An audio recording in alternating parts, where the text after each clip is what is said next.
8,000. Ni barang lama ni adik akak. Barang atas saka ni adik akak. Oh, keris 3 beradik. Oh, barang ni adik akak. Hidup ke? Oi, barang han jebak ni. Han jebak, han tua, han leki, mak kilau. Oh ni, barang mak kilau ni.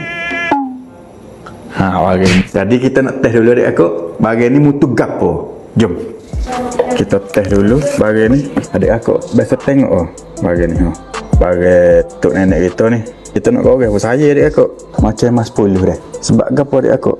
Dia debu. Dia nampak kuning-kuning. Lepas tu dia tubik debu supaya dengan color krayong adik akak dah. Dia macam ada pasir gitu dah.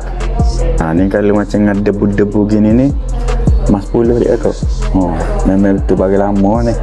Ha, kalau mas 91 ni, dia tak debu adik akak dah. Bila kita goreng tu dia tak debu dah.